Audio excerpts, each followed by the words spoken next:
Chloropicrin বা কাঁদুনে gas বা tear shell, তাহলে ক্লোরোফর্মকে গাঢ় নাইট্রিক অ্যাসিডের সাথে বিক্রিয়া করালে ক্লোরোপিক্রিন বা কাঁদুনে গ্যাস তৈরি হয়। কেমন করে হবে একটু দেখে দিচ্ছি। তাহলে টিয়ারশেল বা কাঁদুনে গ্যাস কেমন, এই যে CH3 এর নাম ক্লোরোফর্ম, যোগ হচ্ছে নাইট্রিক অ্যাসিড HNO3। নাইট্রিক অ্যাসিডটা কী অবস্থায় বলছি, গাঢ়। যখন আমি গাঢ় নাইট্রিক অ্যাসিড দিব, হ্যাঁ, ক্লোরোফর্মের সাথে গাঢ় নাইট্রিক অ্যাসিড দেওয়া হবে, তাহলে তৈরি করবে হচ্ছে কি রকম Cl3 CnO2 যোগ হচ্ছে H2 পানি। এই যে ওটার নাম হচ্ছে ক্লোরোপিক্রিন। ক্লোরোপিক্রিন, তাহলে ক্লোরোপিক্রিন বা হচ্ছে কি বলে কাঁদুনে গ্যাস। এই দেখেন, এটা কিন্তু একটা জৈব যৌগ ছাড়, হাইড্রোজেনবিহীন যে কটা জৈব যৌগ আছে তার মধ্যে এটা একটা।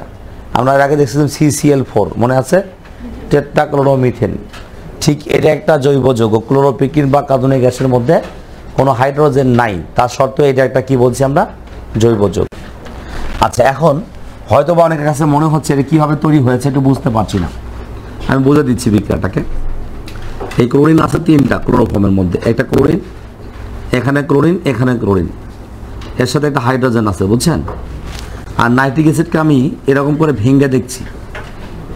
নাইট্রিক অ্যাসিডটা গাঢ় ছিল, গাঢ় নাইট্রিক অ্যাসিডটা এরকম করে ভেঙে দেখানোর চেষ্টা করছি যাতে করে বুঝতে পারেন যে উৎপাদটা কীভাবে তৈরি হয়েছে।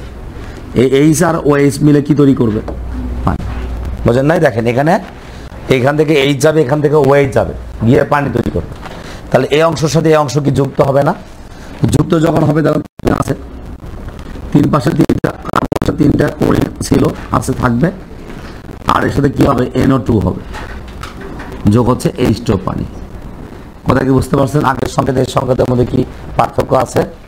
এরকম করে ভেঙে ভেঙে যখন বিক্রিয়াগুলো শিখবেন না, এমনি বিক্রিয়া ভালো লাগবে। কিন্তু আমরা আসলে কি করি জানেন, এখান থেকে লিখে নিয়ে যায় ও পর্যন্ত শেষ, খাতা কলমে তালা মারে তুই, এমন তালা মারি যে চাবি দিয়েও খোলে না, বুঝলেন না? তো ওইটা হচ্ছে মূল কারণ।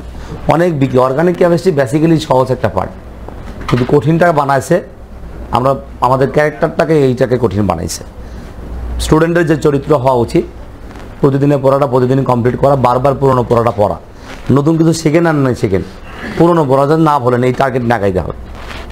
তাহলে আমরা সেই কাজটা করি না স্যার।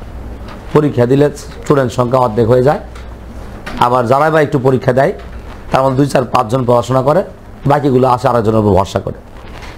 এই হচ্ছে কালচার। এই কালচারের কারণে আমরা কঠিন মনে হয়। অথচ অনেকে আছেন যারা রেগুলারই পড়াশোনা করছেন, তারা দেখবেন ঠিক এটা কভার করে ফেলছেন এবং পরীক্ষার সময় অর্গানিক কেমিস্ট্রির যে ভীতি বা ভয়, এটাকে অলরেডি জয় করছেন। কিন্তু রেগুলার না পড়াশোনার কারণে আমাদের এই সমস্যাগুলোর সৃষ্টি হয়। আশা করছি পড়বেন। দেখেন, এখানে আমরা বলছি ক্লোরোফর্ম গাঢ় নাইট্রিক অ্যাসিড দিয়ে বিক্রিয়া করে ক্লোরোপিক্রিন তৈরি করছে। নাইট্রিক অ্যাসিড তো ঝাঁঝালো গন্ধযুক্ত হবেই।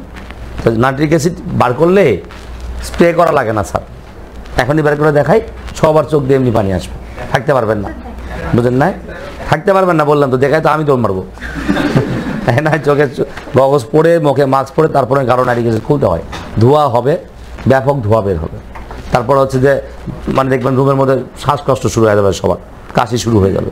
তো এটা যদি ক্লোরোফর্মের সাথে মিশায়, ওটা তো ঘুমের উদ্বেগ তৈরি করার একটা কারণ হচ্ছে কি, এটা কি পদার্থ, মানে চেতনানাশক পদার্থ। তার সঙ্গে মিশে যখন আপনাকে স্প্রে করবে, তাহলে অবশ্যই খারাপ কিছু হবে, বুঝলেন না? এই জন্য এই টিয়ারশেল বা কাঁদুনে গ্যাস কিন্তু অবশ্যই চোখের জন্য ক্ষতিকর, যার কারণে চোখে মুখে যেন না ঢোকে সেই ব্যবস্থা করা উচিত বা করা হয়, বুঝছেন? যাই হোক, আর পরেরটা আমি আসি আমরা।